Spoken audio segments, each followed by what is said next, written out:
السلام عليكم ورحمة الله وبركاته. داوكارم لپروردگار روجي أمانگا پیروزه لهم ملائكمان وربگري إن شاء الله تعالى. هرچی خير و صدقه و چاکه هي لمانگا لهم ملائكمان قبول بكا أو صدقه و خيرش ناردومنا بو مردوكان من خواهي قورا لمان وربگري. اللهم آمين. إيمان داران لخدمتان دا بكرتي باسي حكمت للروجي قرتن دكين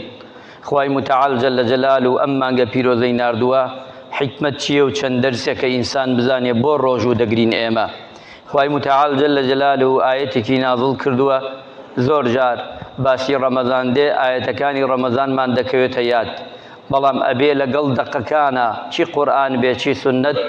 سنەتی پێغەمبەری نازدار صلی الله عليه وسلم زۆر دوورتەکار بین، واتە دانیشین دیراسەی بکەین ئەم ئاەتانە هەڵی بژێرین بزان حکمەتی چی تایە و سوودەکان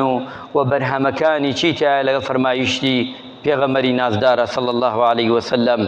خواهي متعال جل جلاله دفرمي يا أيها الذين آمنوا كتب عليكم الصيام كما كتب على الذين من قبلكم. هم من دزانين أم آية ما ناي أوي يستايم بم آية واجب مانجي رمضان لسر أمتي بيغمر صلى الله عليه وسلم دا مزرا وبيما إن شاء الله أي أمتي بيغمر صلى الله عليه وسلم هر يور روجوتان نقردوا بيشي أوش روجيان قرتوا، بەڵام ئێمە و پێشی ئێمەش بۆ ڕۆژوو بۆچی بگرین لە کۆتاییە پێمان ئەڵێ مەبەستەکە پێمان ئەڵێ خوای متعال جل جلاله لعلكم تتقون بۆی لە خوا نێزک بوونەوە. واتە ئەم ڕۆژەی من و تۆ دەگرین حکمەتێکە لە ئەو حکمەتانەی کە ڕۆژوو دەگرین لە خوا نێزکمانەکاتەوە. ئەزانن مسلمانی وایە ڕۆژوو ئەگرێ لە خوا دوورەکەوێتەوە خوا پەنامان بدا، ئەبێ وریابین لەوانە نەبین. ڕۆژوو دەگرین یەکێ لەو حکمەتانە بۆی لە خودای گەورە جل جلاله کەچی نێزک بینەوە لەو کەسانە نەبین کە پێغەمبەری خوا صلی الله عليه وسلم فەرمێ ڕۆژوو دەگرن هیچیان بۆ نامێنێتەوە ئیلا برسێتی ئیلا توینێتی، خوا هیچیان لێوە ناگرێ، خوا پەنامان بدا. ئەبێ زۆر وریای خۆمان بین ڕۆژەکانمان ئەگرین هیلاکە بین لەو سەرمایە سفر دەرنەچین بە دەستی خالی نەگەڕێنەوە بۆ دیوانی خوا.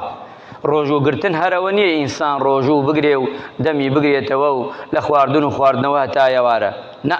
لە دوای ئەوە دەست پێ ئەکا کە ئینسان ئەمەی کرد لە دوایەوە ئایا ئەتوانێ ڕۆژەکەی کامڵ بێ، ئایا ئەتوانێ بتوانێ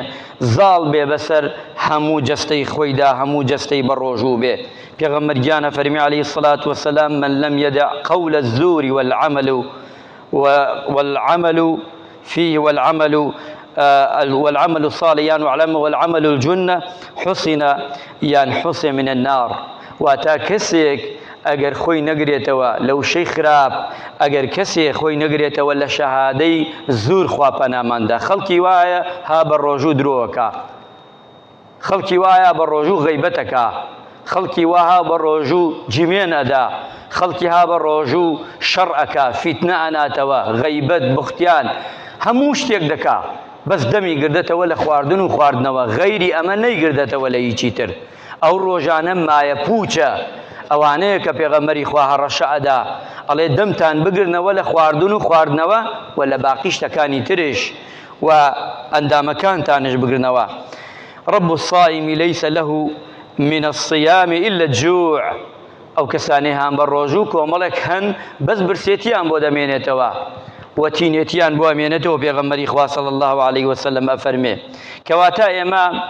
ئامانجی ڕۆژوو ئەوەیە دووەمیان ئارامگر بین لەسەر ڕۆژۆکانمان. ڕۆژوو هیلاکیە، بڵێ ڕۆژوو قورسە ئیمانداران، ڕۆژوو ئەگە سەبر و تەحەمولت نەبێ ناتوانی بیبیتە سەر. وتیانە یەکێ لەوانە ئامانج حکمت لەوەیە ڕاهێنانی نەفس لەگەڵ ئارامە لەسەر خۆ بە نەرمونیان. ئێستا ئێمە زۆرینەمە ها ڕۆژوو لە باتیەوەی نەرمونیان بێ هەرا ئیرێتی هەرها بە ڕۆژوو ئەگەیە تەرکێشە ڕەکا، ئەوە نابێ ئاوا،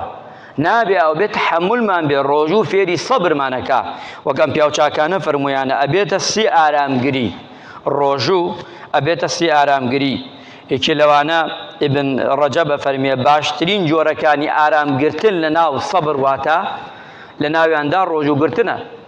واتە باشترین ئینسان لەسەر خۆی بێ ئەبەر ڕۆژوو وا فێری بکات زۆر ئارام بێ، زۆر لەسەر خۆی بێ. ها پێغەمبەری خوا صلی الله عليه وسلم فەرمی ئەگەر کەسێ هات قسەی پێکردی بەس ئەوەنەی لەگەڵا بڵێ من هام بە ڕۆژوو هیچ جوابی مەدەرەوە قسەی پێکردی حەچی وت بێڵێ من هام بە ڕۆژوو مانگی ڕەمەزانە هیچ ناڵێم هام بە ڕۆژوو هیچ ناڵێم ئەمە فێری چیمانەکا فێری ئەوەی ئارامگر بین لەسەر خۆ بین نەرمونیان بین وریا بین وا نەبین کە عەکسەکەی بێ زۆر خراپە وا فەرمێتش پێغەمبەری خوا صلی الله عليه وسلم هەموو کردارێک مرۆڤ بۆ خۆیەتی خوای گیان جەلە جەلالوهو فەرمێ كل عمل ابن آدم له إلا الصيام هەموو کردارێک ئێمە دەیکەین بۆ خۆمانە ئیلا ڕۆژوو نەبێ ئیلا ئەم مانگە پیرۆزە نەبێت ئەوە پێغەمبەر خوای گەورە فەرمێ فإنه لي أو بۆ منە ومن پاداشتیشی دەدەمەوە پاداشتەکە خوای متعال جەلە جەلالوهو خۆی دەزانێ ئارامگرتن ئینسانی مسلمان ئەبێ زۆر ئارام بێت چونکە پێغەمبەری خوا صلی الله عليه وسلم ئەم مانگە پیرۆزە ناوتری لێ ناوە مسلمانی خۆشەویست ئیماندارانی بەڕێز مانگی ڕەمەزان لەم فەرمایشتانە هاتووە ناوی تری لێ ناوە ئەم ناوانە پێغەمبەری خوا فەرمێ صوم الشهر الصبر ئەم مانگە مانگی ئارامگرتنە لەسەر خۆییە واتە مانگی ڕەمەزان پێغەمبەری خوا لەم فەرمایشتە ناوی ناوە ئارامگرتن و ئەو ڕۆژانەی کە دەیگری سونەتەکان ئەیام البیض پێغەمبەری خوا فەرمی عەلەیهی سەڵات وەسەلام ئەوانش ئەگرێتەوە هەر پێی ئەڵێن کە ڕۆژووی ئارامگران وەوتیانە پێغەمبەری خوا صلی الله عليه وسلم فەرمێ صوم شهر الصبر واتە مانگی ئارامگرتن و ئەو سێ ڕۆژەش کە ئەیام البیضە هەر پێی دەڵێ و پێمانش ئەفەرمێ وریابن ئەوەی کە لە دڵتانە ئەم ڕۆژوو چیمان لێ بکە دامان ماڵێ پێغەمبەری خوا فەرمێ صلی الله عليه وسلم با ئەم مانگە پیرۆزە ئەم ئارامگرتنە واتان لێکە هەرچی لە دڵتانە حەقد و بوڵ و ئەوەی خراپە با بڕوا دڵتان پاک بێتەوە ساف بێتەوە و ئەمجا فەرمێ پێغەمبەری خوا صلی الله عليه وسلم و ئەوشە فەرمێ و حەقد و بوڵی تیا نەمێنێ ئەو مانگە واتان لێ بکە ئیماندارانی خۆشەویست ئەبێ ئێمە وابین ئەم فەرمایشتە شیرینانە ئاوا ڕەمەزان بمان گۆڕێ ڕەمەزان هەر ئەوە نێبێ بەیانی بە ڕۆژوو بین دەمگرینەوە هەتا ئێوارە بین حاین بە ڕۆژوو تووڕین یەکێ قسە لێکە ئێوارە ئەگەیت ئێوارە ئەوە بۆ ناری ئەوە بۆ ناکەیەوە لە ماڵ شەڕە نەیتەوە دەیتە مزگەوت شەڕە حەرایە کەخی لەبان سفرەکە حەچێ بۆ خۆیەتی نامە من ڕۆژوو نییە بووە پەلەی چیتە حج فەلە مەکە خۆ بەوە نابێ بەم خاڵە و گاڵە و ئەمانە نابێ ئیماندارانی خۆشەویست زۆر لەسەر خۆت و نەرمونیان بە ئەبێ ئینسانی مسلمان ڕۆژووی وا فێرمان بکە چونکە پێغەمبەری خوا صلی الله عليه وسلم ناوی لێ ناوە یەکێ لەوانە خاتبیان سویوطی ئیمامی سویوطی ڕەضا و ڕەحمەتی خوای لێبێ شهر الصبر هو شهر رمضان مانگی ئارامی مانگی ڕەمەضانە فەرمیان پیا و بەڕێزە واتە ڕەمەضان ئەبێت ئارامگرتن لە نەفسدا لە مامەڵەتدا و لەوەیشی کە خۆت ئەگری بەرامبەر خواردن و خواردنەوە ئیماندارانی خۆشەویست تەسەور کە ئینسانی هەیە مرۆڤی وایە ئێواران ئەگە بێتە سەر سفرە خورمایەکی دەستەکەی هەرایەکی گەورە ناتەوە تحمل یەک دانە خورمای نییە سێر ئەوە ناکە بڵێ ئەمە ئێوارەیە ئێستا خوای جەلە جەلالوهو تەماشامانەکە کاتەکەی ئەمەنە مبارەکە خوا ئەکەم ڕۆژەکەم لێ وەرەگیرێ دانە خورمایەکی من بکەمە شەڕ لەسەری قومی ئاو چییە بکەمە شەڕ لەسەری یعنی ئەمە ئەمەنە تووڕین زۆر جار ڕۆژوو ئەگرین گوایە سارد بینەوە گەرمە بین فول گێچەکەمان بەرز دەبێتەوە لە باتی ئەوە داوەزێ شەرع پێمان دەڵێ ئارامگر بن لەسەر خۆتان بن ئەم گێچەکەی فولە بێ ناوێری لەگەڵ یا بشتە توخنیەوە ڕۆژ تووڕەیە شەوش تووڕەیە دێ بۆ مزگەوت ئەگەر کەمی ئەو نوێژە درێژ بێ هەرایە کە ناتوە لەو مزگەوتە ئەژی ئەم نوێژە نییە بە زۆر هاوردیوانە لێرا ڕایان گردوونێ برا نوێژ لە ماڵا بکە بۆ خۆت ئەمە سنەتە خۆ فەرز نییە پەنکەی مزگەوتەکەی ژنەکە هەرایە کە ناتوە سبلیتی هەرایە کە ناتوە لە ماڵە لەگەڵ خێزانیا لەگەڵ مناڵیا ناوێرێ لەگەڵ یا قسە بکە ئەی بۆ وابین ئیماندارانی خۆشەویست ئەم مانگە کەی فێری ئەوە کردوین تخوا مانگی ڕەمەزان فێری ئەمەی کردوین جا ئەگەر وابێ وەڵی برا کەسمان لەگەڵ کەسا ئیدارە ناکە ئەبێن نا زۆر نەرمونیان بین دڵفراوان بین هەموو شتێ بە قسەی جوان شرین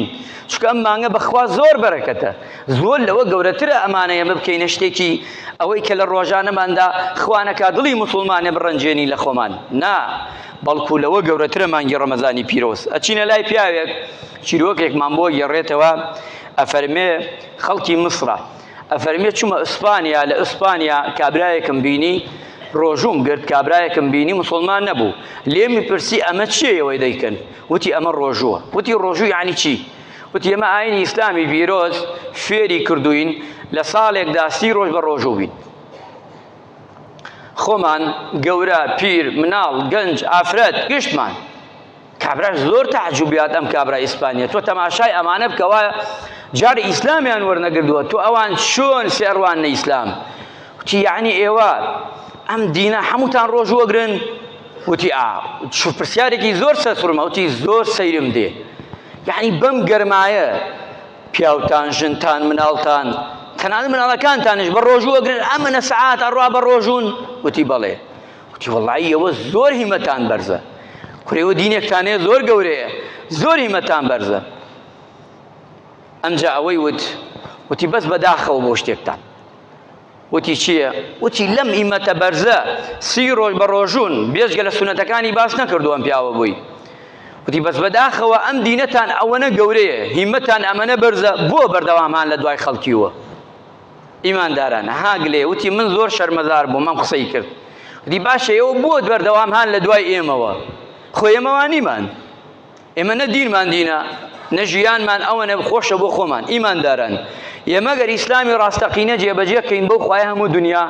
بە جوانی دەکەوێت دوامان بەڵام خەلەلەکە لە ئیسلام نییە لەو قورئانە نییە لەو سونەتە نییە خەلەلەکە لە من و تۆیە من و تۆ هاوڕان نیمان لەگەڵ قورئانە من و تۆ لەگەڵ سونەتا باش نین یعنی قورئان و سونەت ئەگەر وەک خۆی بجوولەینەوە واللهی هەموو دنیا دەکەوێتەوە دوامان چۆن لە زمانی خۆیدا پیاوچاکان سەحابە گشتی سێردەمیەکردن ئاوای لێتی بەڵام ئەمڕۆ بەداخەوە شەخسەکان مسلمانەکان لەوان نین یعنی هەندێکی یان لە هەندێک سیفەتدا ئەوە نین بۆیە خەڵک ئاوا ئەڕوانیەتە ئیماندارانی خۆشەویست ئامانجی سێیەم حکمەتی سێیەم هەژاران و لێ قەوماوەمان بخەوێتە یاد ئیمانداران یەکێ حکمەتێکی تر ئەم ڕۆژوەگرین ئێمە هەر تێر بین برسیمان لە فکر نییە ئەوەی کە برسیەتی نازانین چییە تێر ئاگای لە برس نییە پێشی ناوتێتی بەڵام کە برسی بووین ئاگامان لە هەژار و نەدارەیە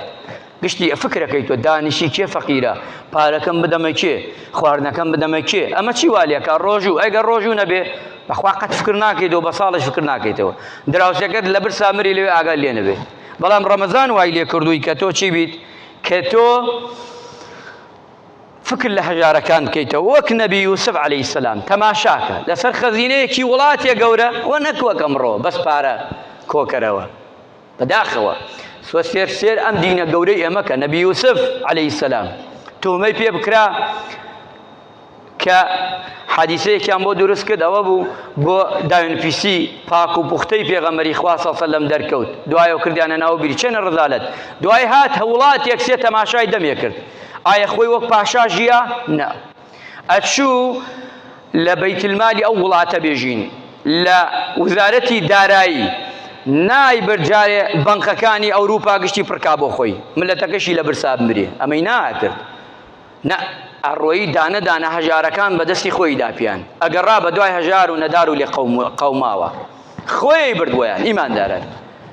سەدەقە و خێرتانەیە تەئکید بکەن بە تایبەتی زەکات مەدەن هەموو کەسە ئیمانداران ئەمڕۆ خەڵکێ پەیدا بووە دوو لە ڕوو جەنابتانەوەی شێمان بینێ دوایی نەفسیان زۆر نزمە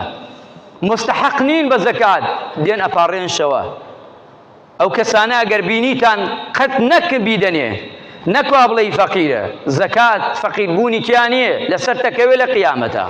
بەخوا جێگای خۆی نەگرێ قەرزاری خوا دەبی لە زەکاتە کابرا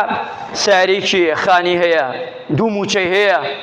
دێت وەڵام مامۆستا بەشکم بڕێ زەکاتم بۆ پەیدا بکەی سیارە لە ژێرە بای دوو دەفتەرە وەڵا زەکاتم بەتە پەیدا کورە عەیبە کورە نەفست بۆ نەنزمە ئینسان بۆ وابێ بۆ ئامان لێبێ ئێمە خەڵکێکەی ئاوا وریابن بەڵام خەڵکێک شەیە نەفسیان زۆر بەرزە تەنانەت لە ماڵا لە برسا مرێ لە ڕووی نایە بێت بڵێ نیمە ئیمکانیەتم نییە بگەڕن بە دوای ئەوانەدا بە جوانی بیدەن ئەوانە ئەو هەژارە لێ قەوماوانە هەیە زۆرە سێ خراپەکان مەکەن سێر چاکەکان بکەن چونکە ئەوانە هەن ئەوانە ئەبێ ئینسان ئیماندار بیداتە ئەم هەژار و لێ قەوماوانە و سەدەقە و سەرفدرەکانتانیش هەمووی بە جوانی بە چاکی چەنە خەیر بکەی بۆ خۆت و خیامەتی خۆت دەوڵەمەند دەکەی. قسەیەکیان وتووە لە ئاخردا دەڵێم سێ کردەوە هەیە ئەڵێن زۆر گەورەیە لە پیاوچاکان وتیان ئەم قسە وتیانە ئەم سیانە بیخەیتە سەر قەپانی خوا لەوەی قەپانی خوا ڕاگیری نەکە ئەمەنە گەورەیە لە دیوانی خوادا. یەکەمیان وتیانە لێبوردە بەرامبەر بە خەڵکی لێبوردە بەرامبەر خەڵکی فمن عفا وأصلح فأجره على الله. دووەمیانە فەرمێ الصبر ئارامگری إنما يوفي الصابرون أجرهم بغير حساب ئەندازەی نییە خوای متعال جل جلاله دەفەرمێ. سێمیان شەوەیە الصيام ڕۆژوو ئەو حەدیسە قودسیی کە باسمان کرد. ئەم سیانە زۆر گەورەن ئیمانداران ئێمەش ئەمانە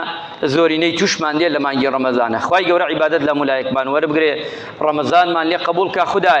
خودایە بە کەرەم و لوتف و ڕەحمەتی خۆت لەگەڵمانە بکە ئەم مانگە شیرینە خوای گیان لەبەر خاتر توانین بە ڕۆژ و خوای لێمان وەربگری یا ئەڵڵا خوای لە دەفتاری ئەعمالمانە بۆمان بنووسی خوای گیان یا ڕەبی خەیر و چاکە و سەدەقە لە هەموو لایەکمان ئەی پەروەردگارە لێمان وەرگری خوای گیان یا ڕەبی خوای لە تەپاڕێمەوە ئەی پەروەردگارە ئەوەی نەخۆشیەیە ئەوەی داوای دوعای خێری کردووە ئەوەی داوای نەکردووە خودایە هەموومان دەممان بە ڕۆژووە دوعایەکی ڕیسپیەکمان دوعایەکی منداڵێکمان دایکێکی خۆشەویستمان پیاوێکی بەتەمەنی گەورە خوای لەمان قبول کەی شفای هەموو نەخۆشی ئیمانداران و مسلمانان بدەی یا ڕەبی خوای ژیانمان بۆ خۆشکەی خوایە ئەوەی ناساغا لەشی ئازاری تایە خوایە ڕۆژەکە بکەیتە مای ئەوەی ئازارەکانی لەگەڵیا بڕوا یا ئەڵڵا خوای گیان یا ڕەبی خودای لێ تەپاڕێینەوە دڵمان پاکەیتەوە بەم ڕۆژیە یا ڕەبی خوایە دڵەکانمان پاکەیتەوە بە نووری خۆت یا ڕەبی خودای لێ تەپاڕێینەوە ڕەحم بە مردوەکانمان بکەی یا ئەڵڵا خێرەکانمان لێ وەرگری بەرامبەر مردوەکانمان یا ئەڵڵا خوایە لە تەپاڕێینەوە یا ڕەبی مردوەکانمان قەبرەکانیان بخەیتە باخێ لە باخەکانی بەهشت خوایە ئەوانەی مردویان مردووە لە ڕەمەزاندا دەمرێ خوایە سەبوریان بدەی ئامین ئامین والحەمدولله رب العالمین.